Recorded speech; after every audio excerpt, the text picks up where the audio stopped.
Hello dear students, good morning all of you. Once again Oxford Union English welcomes you all the students. Dear student, जैसा कि हम लोग जानते हैं कि अभी हम लोग टेंस सीरीज में यानी प्रेजेंट इंडेफिनिट टेंस में ही है, इसी से संबंधित बातें कर रहे हैं। और मैं उम्मीद करता हूं कि जितनी भी बातें मैं बता चुका हूं अभी तक, आप सारे बच्चे you have understood all the things very well. Dear student, आज का वीडियो जो टेंस सीरीज में एक इंपॉर्टेंट चीज़ है जो कि अक्सर ग्रामर की किताबों में नहीं रहता है, इन बातों को try to understand into a depth level. तो देखा बच्चे, सबसे पहले मैं ये बता दे रहा हूँ कि ये इनकलाबी सीरीज भी अभी जारी है। ये वीडियो, आज का वीडियो जो बच्चे, ये 9th वीडियो है। आज का वीडियो जो है ये 9th यानी 9वां वीडियो है। इस वीडियो में बच्चे मैं आज इंपॉर्टेंट बात करने जा रहा हूँ और गौर से समझना, मतलब कि धीरे धीरे अब तुम इस लेवल पे आ जा रहे हो कि अब तुम अंग्रेजी बोलना तुम्हारे लिए आसान हो जाएगी। Each and every student very easily you can speak English without just making any delay और without just committing any type of mirror. That is why each and every student, without just taking the support of mirror, you must cultivate your habit, you must practice, so that you cannot just commit any type of, you can't, if I give you challenge that if you practice with the help of mirror, you can never commit any error. That is why student, अब सारे बच्चे का फटाफट अंग्रेजी बोलना चालू कर देना। मैं अपनी जानिब से सारी चीज़ों को बता दे रहा हूँ। अब इन सारी वीडियोस को देखने के बाद भी अगर तुम अंग्रेजी बोलने के लिए सक्षम नहीं हो तो ये बच्चे तुम्हारी, it is your fault. That is why आज आओ बच्चे, आज इंपॉर्टेंट चीज़ है। आज इंपॉर्टेंट चीज़ क्या है बच्चे, गौर से समझना। यहाँ पर मैं बता रहा हूँ, सारे बच्चों को बता चुका हूँ, क्या नंबर बता चुका हूँ। और नंबर कितने तरह के होते हैं? 3 तरह के होते हैं। ठीक, सॉरी, नंबर 2 तरह के होते हैं। कौन कौन? सिंगुलर नंबर और प्लूरल नंबर। उसके बाद मैं बताया था पर्सन के बारे में, और पर्सन के बारे में बताया था कि पर्सन कितने तरह के होते हैं? 3 तरह के होते हैं। First person, second person, third person. उसी सिलसिले में मैं बताया था बच्चे कि first person, second person, third person, लेकिन अगर इन नंबर यानी संख्या में देखेंगे तो कितना पर्सन है, तो याद रखना बच्चे 7। कौन कौन बताए थे? I, we, you, he, she, it, they. मतलब I, we, you, he, she, it, they, ये 7। यानी ये बच्चा देख दो सारे बच्चे के I, we, you, he, she, it, they. तो याद रखना बच्चे हमेशा कि सबका तुमको ये याद रखना है कि ये सारा क्या है? सब्जेक्टिव केस है। अभी इसके बाद में केस चैप्टर पढ़ाऊंगा तो मैं वहाँ पर बताऊंगा ध्यान से। लेकिन याद रखना बच्चा, आई का ऑब्जेक्टिव केस होता है, आई का ऑब्जेक्टिव केस मी होता है, वी का ऑब्जेक्टिव केस अस होता है, यू का ऑब्जेक्टिव केस यू ही होता है, सी का ऑब्जेक्टिव केस हर होता है, ही का ऑब्जेक्टिव केस हिम होता है, और उसी तरीके से इट का ऑब्जेक्टिव केस इट ही होता है, और दे का ऑब्जेक्टिव केस देम होता है। तो मैं आज एक इंपॉर्टेंट बात, जो कि प्रेजेंट इंडेफिनिट से रिलेटेड इस तरह के वाक्य बहुत ज़्यादा बोला जाता है दैनिक जीवन में, तो आप इस तरह का वाक्य जब बोलें तो आपको जरा बराबर भी दुश्वारी और दिक्कत ना हो। तो इस सिलसिले में मैं आज इंपॉर्टेंट बात बता रहा हूँ और सारे बच्चों से मैं रिक्वेस्ट कर रहा हूँ, इसको ध्यान से समझने की कोशिश करना, औरों को भी बताना शेयर करके, या फिर अपने से भी बता सकते हो। तो याद रखना बच्चे, अबाउट एक वर्ड है। अबाउट देखो, 2 स्टार में मैं सब कुछ को एक्सप्लेन किया हूँ। यहाँ पर है एक स्टार यहाँ पर है। Try to understand well. देखो बच्चे, अगर अबाउट एक लफ्ज़ है अंग्रेजी में, अबाउट, ठीक है, ये बताऊंगा, ये कभी कभी प्रीपोजिशन की तरह काम करता है और फिर कभी कभी डिफरेंट पार्ट्स ऑफ स्पीच की तरह काम करता है। तो कब ये क्या रहता है, लेकिन अभी सिंपली हम प्रीपोजिशन नहीं कर रहे हैं, इसको समझने की कोशिश करना। अबाउट का मतलब होता है बच्चा के बारे में। अबाउट का मतलब होता है के बारे में, जैसे मेरे बारे में, उन लोगों के बारे में, मेरी मम्मी के बारे में, प्रधानमंत्री के बारे में। अबाउट का मतलब होता है के बारे में। तो याद रखना बच्चा, अबाउट के बाद अगर कोई पर्सन आए, यानी एक तरफ देखो, इधर ये क्या है जी, इधर सेंटेंस में इधर से लिख रहा हूँ, ये अबाउट है।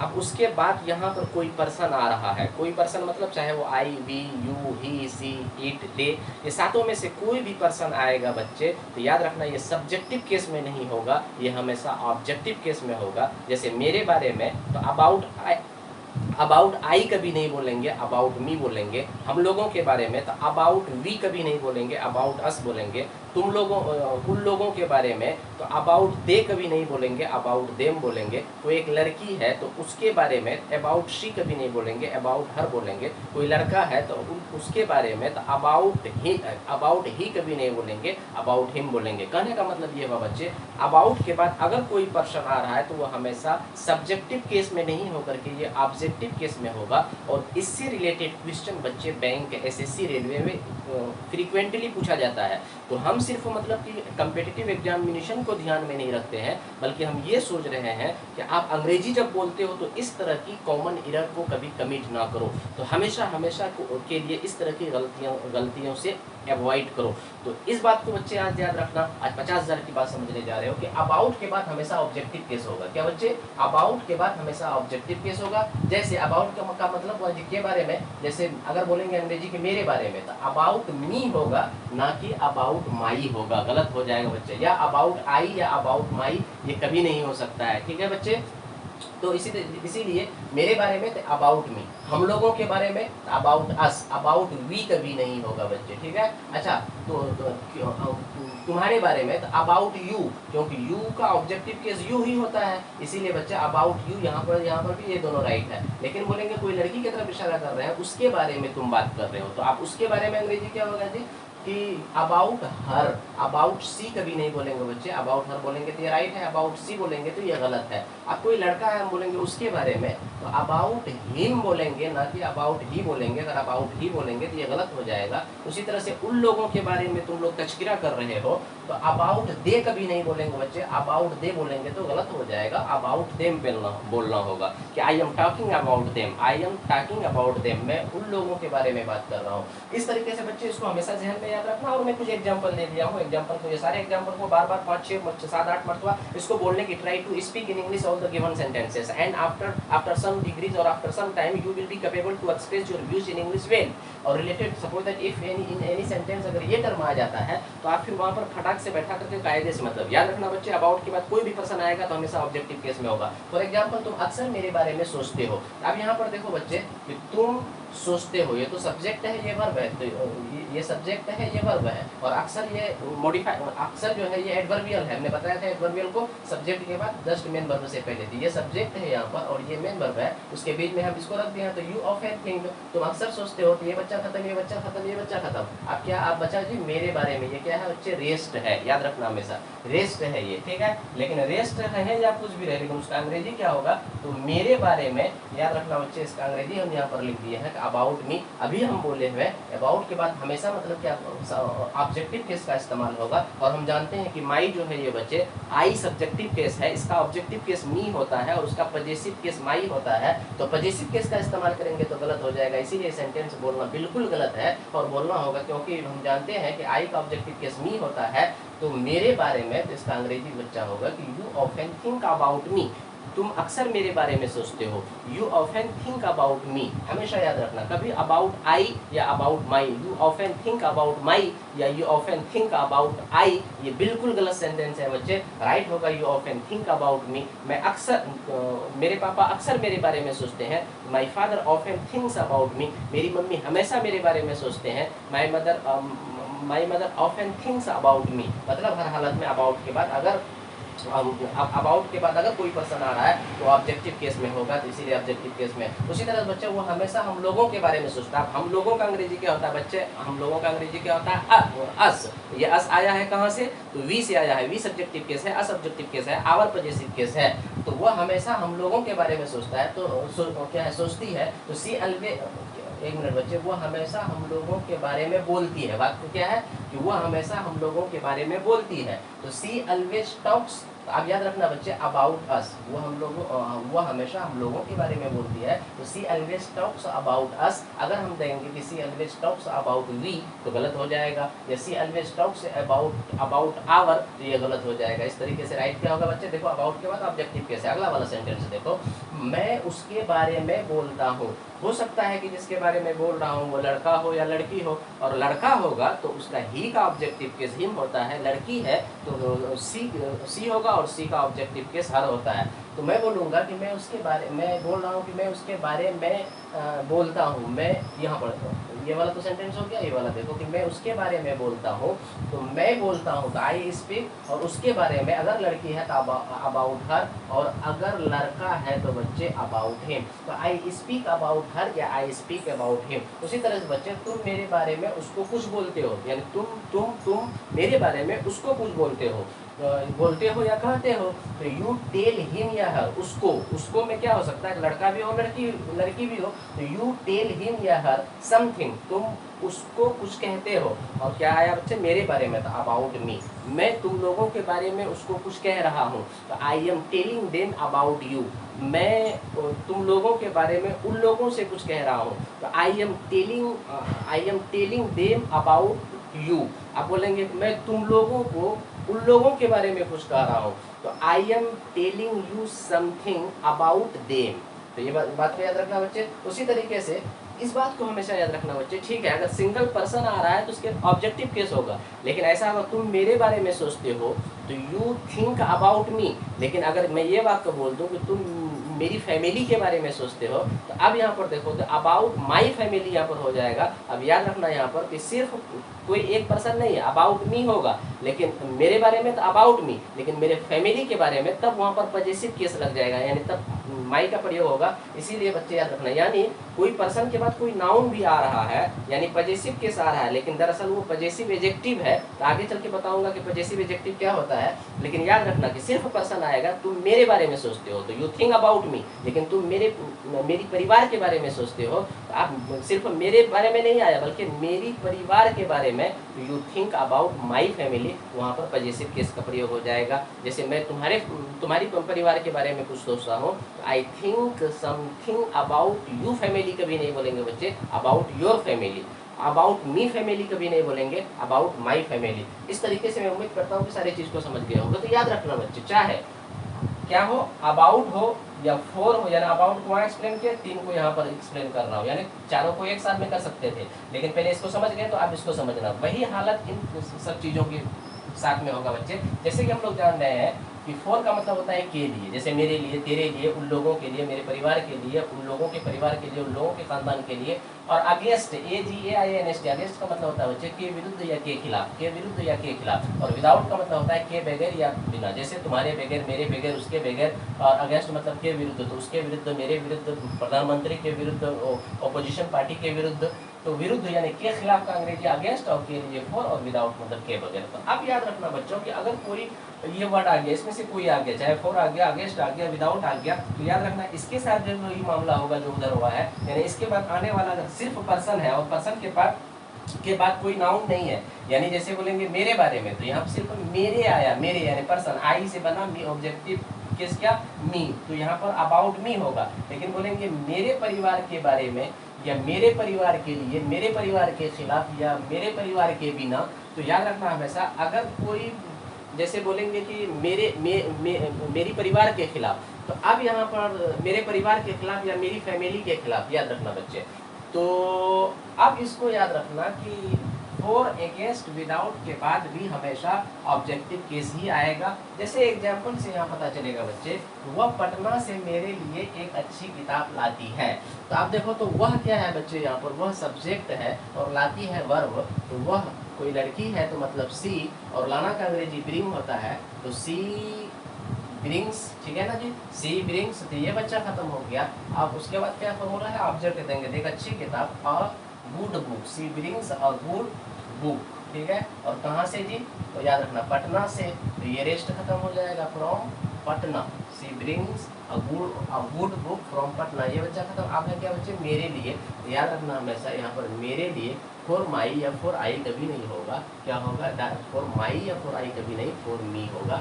ये सेंटेंस राइट हो जाएगा ये। और जानते हैं हम लोग कि मी क्या है बच्चे, क्या ऑब्जेक्टिव केस है। अब आगे देखो कि वो हमेशा हम लोगों के खिलाफ कुछ ना कुछ बोलना चाहती है। तो सबसे पहले क्या होगा कि सब्जेक्ट, वर्ब और मॉडिफाइड ऑब्जेक्ट। ये सब्जेक्ट है, ये वर्ब है, ये मॉडिफाइड ऑब्जेक्ट है।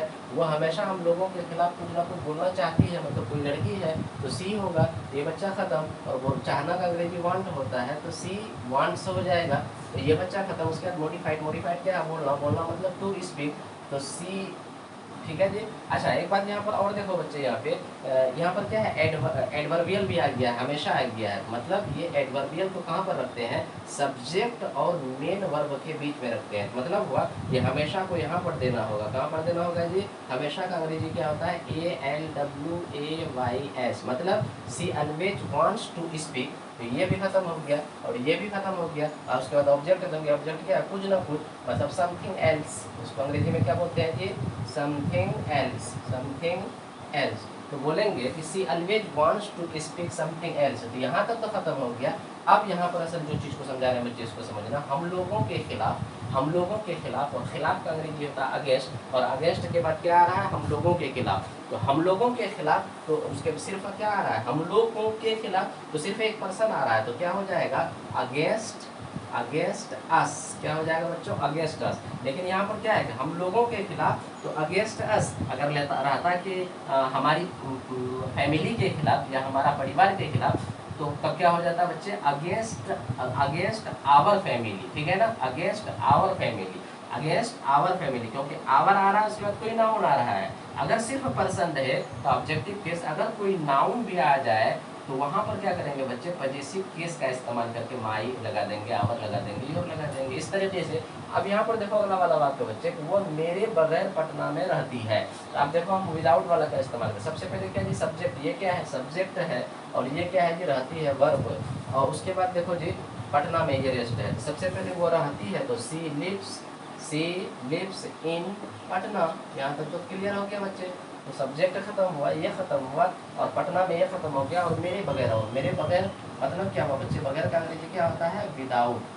और विदाउट, और हमने क्या कहा, विदाउट के बाद आने वाला जो पर्सन होगा वो हमेशा मेरे है, मतलब आई से ये आया है, तो ये हमेशा मतलब क्या कहते हैं कि क्या होगा बच्चे, ऑब्जेक्टिव केस में, इसीलिए क्या होगा, अब विदाउट मी, मतलब she lives in Patna without me. ऐसा कभी नहीं बोलेंगे कि she lives in Patna without I, या she lives in Patna without my, ये गलत हो जाएगा। लेकिन अगर बोलेंगे बच्चे कि मेरे परिवार के बिना वो पटना में रहती है, तो आप देखो कि मेरे परिवार, मेरे फिर परिवार यानी नाउन आ गया, तो मेरे के लिए वहाँ पजेसिव केस का इस्तेमाल करेंगे। तो आई का पजेसिव क्या होता है, माई होता है, और माई देंगे और उसके बाद परिवार का अंग्रेजी देंगे, तो तब क्या बोलेंगे, she lives in Patna without my family.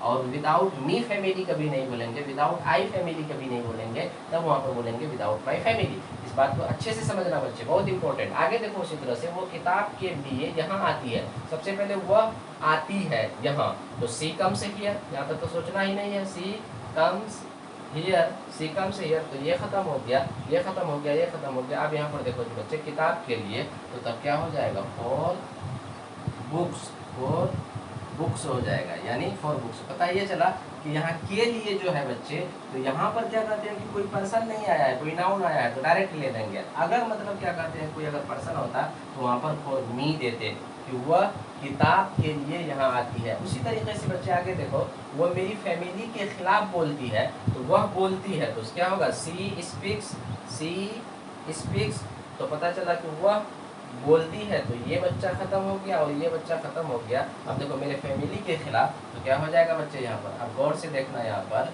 कि अगेंस्ट माई फैमिली हो जाएगा, अगेंस्ट मी फैमिली कभी नहीं होगा। तो याद रखना सिंपली बच्चे कि ये सारे के बाद, यानी अबाउट रे, फॉर रे, अगेंस्ट रे, विदाउट रे, इसके बाद अगर कोई सिंगल पर्सन सिर्फ आ रहा है, ये ऑब्जेक्टिव केस में होगा, ना ही सब्जेक्टिव केस, ना ही पजेसिव केस में होगा, बल्कि सिर्फ और सिर्फ क्या कहते हैं, ऑब्जेक्टिव केस में होगा। अगर जो पर्सन आ रहा है और उस पर्सन के बगल में कोई नाउन है, तो तब पजेसिव का प्रयोग होगा। जैसे अबाउट मी या अगेंस्ट मी, लेकिन अगेंस्ट माई फैमिली, मेरे खिलाफ तो अगेंस्ट मी, लेकिन मेरे परिवार के खिलाफ तो अगेंस्ट माई फैमिली।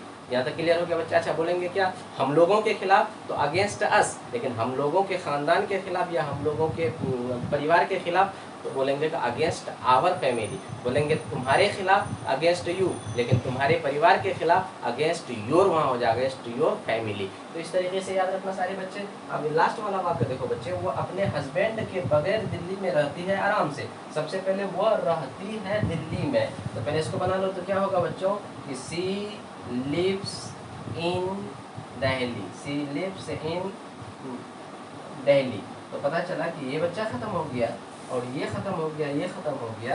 अब यहाँ पर देखो जी, रहती है तो कैसे, आराम से, कंफर्टेबली। क्या बोलेंगे जी, कंफर्टेबली, आराम से का अंग्रेजी कंफर्टेबली। ये बच्चा खत्म हो गया। अब बचा क्या जी, अपने हस्बैंड के भी बगैर, और बगैर का अंग्रेजी हमने देखा है क्या, विदाउट होता है, और अपना हस्बैंड का अंग्रेजी, क्योंकि सब्जेक्ट सी है तो अपना का अंग्रेजी वहाँ हर हो जाएगा, बोलेंगे विदाउट हर हस्बैंड। अब यहाँ गौर से देखना बच्चे, इसमें ट्राई टू अंडरस्टैंड, कोई बड़ी बात नहीं है, लेकिन बहुत इंपॉर्टेंट चीज़ है कि हमने क्या कहा, अगर ऐसे रहता कि मेरे बगैर तो विदाउट मी देते, कोई लड़की है उसके बगैर तो विदाउट हर देते।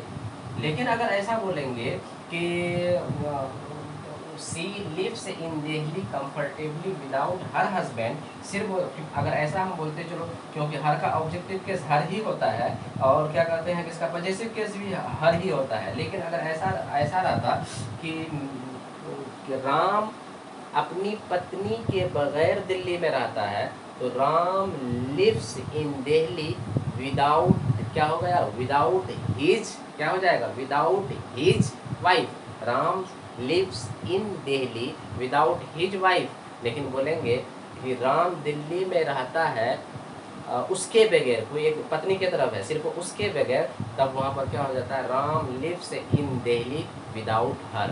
तो ठीक है बच्चे, मैं उम्मीद करता हूँ कि इन सारी चीज़ों को कायदे से इसको नोट्स बना लेना एक तरह से, and do more and more practice. अच्छा बच्चे, एक बात कि पिछले वीडियो में यानी 8th वीडियो में देखोगे, जब मैं लास्ट में सेंटेंस दिया था, कुछ सेंटेंस दिया था कि इसको भाई अच्छे से मतलब क्या कहते हैं प्रैक्टिस करना, यानी मैं डायरेक्ट अंग्रेजी लिखा था। पिछले वाले 8th वीडियो को देखना, मैं डायरेक्ट आखिर में क्या किया हूँ, कुछ सेंटेंस अंग्रेजी में दिया, उसका सिर्फ मैं हिंदी बोला हूँ, पहले हिंदी बोला, उसके बाद अंग्रेजी फटाफट लिखा, उसको सब्जेक्ट वर्ब ऑब्जेक्ट चुन करके ट्रांसलेशन ने बनाया था, बल्कि डायरेक्ट मतलब कि देते गया था कि अंग्रेजी इस तरीके से बोली जाती है। तो उसमें ध्यान देना, 6 नंबर सेंटेंस है, 6 नंबर सेंटेंस, 6th नंबर यानी 6ठा नंबर सेंटेंस का था, वह मुझे रास्ते में परेशान करता है, वह मुझे हमेशा रास्ते में परेशान करता है।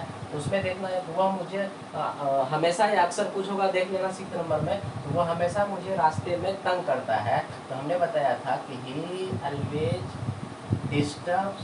Disturb me on the way. इसी तरह का कुछ थोड़ा सा आगे पीछे कुछ अल्फाज का ये होगा, लेकिन याद रखना कि सब्जेक्ट उसका वहाँ पर ही होगा। तो उस वाला सेंटेंस में देखना बच्चे कि ही always disturb me on the way, ये इसको कहते हैं क्या बच्चे, हमने वहाँ पर बोला होगा या फिर लिखा होगा, ठीक, लेकिन कभी कभी स्पीड में क्या होता है कि कुछ कहीं पर छूट जाता है। तो वो 6th यानी 6ठा सेंटेंस को देखना गौर से, वहाँ पर चूंकि हम लोग ये था हम ही बताए हैं कायदे से कि सब्जेक्ट अगर 3rd पर्सन सिंगुलर नंबर है तो वर्ब में क्या SEIS लगता है, इसीलिए बच्चे वहाँ डिस्टर्ब मतलब जो होगा देखना गौर से, वहाँ पर एस छूट गया था मिस्टेकनली, गलती से, वहाँ पर एस दे देना, यानी ही always disturbs me on the way. और उसको कायदे से सही कर लेना। तो क्योंकि एक बच्चा कमेंट किया था, उसमें बताया था, तो वो क्या है कि मैं बोल रहा हूँ और बढ़ाने के दरमियान में कभी कभी क्या होता है, कुछ ऐसी गलती हो जो कि याद रखना 2 तरह की गलती होती है। एक होती है गलती बच्चे का नाम है स्लिप ऑफ टंग और स्लिप ऑफ पेन। कभी कभी तुम जानते हो, स्पेलिंग सही जानते हो, लेकिन फास्ट में लिख रहे हो, कुछ हो सकता है कि कोई लफ्ज़ हर्फ छूट जाए, तो उसी तरीके से बोलने के दरमियान में बोल रहा हूँ वही बात जो मैं मेरा इरादा है बोल रहा हूँ, लेकिन बोलने के दरमियान में कुछ छूट जाए, इसको बोलते हैं स्लिप ऑफ टंग, यानी ज़बान की गलती और कलम की गलती। स्लिप ऑफ टंग और स्लिप ऑफ पेन, तो वहाँ पर स्लिप ऑफ पेन था मेरा बच्चे, ठीक है ना। तो मैं उम्मीद करता हूँ कि उसको एकदम करेक्ट कर लेना, कोई बड़ी बात नहीं थी। तो मैं और I request each and every student do more and more practice dear student, और देखना 2-4 महीने के बाद में तुम कैसे अंग्रेजी बोलना चालू कर देते हो। और इसी के साथ में wishing you all the best, but I suggest you each and every student that please keep on watching the video and keep on sharing the video to a great number of student and just try to get benefit. याद रखना बच्चे, हमेशा एक हर मैं जो बताता हूँ एक जुमला वेरी वेरी इंपॉर्टेंट, अगर इन चीज़ों को तुम अपनी ज़िंदगी में इम्प्लीमेंट करते हो ग्राउंड लेवल पे, तो इन फ्यूचर आप बहुत अच्छे अंग्रेजी का स्पीकर बनेंगे, बहुत ज़बरदस्त स्पीकर बनेंगे। इसीलिए dear student, try to cultivate your habit of speaking and whatever things very very important I have taught you today, you must keep this all the items in your brain forever. And one share I would like to share at the last कि न समझोगे तो मिट जाओगे ए हिंदुस्तान वाले, न समझोगे तो मिट जाओगे ए हिंदुस्तान वाले, तेरी दास्तां तक न होगी दास्तानों में। Thank you very much, wishing you all the best, enjoy this video and enjoy your life happily.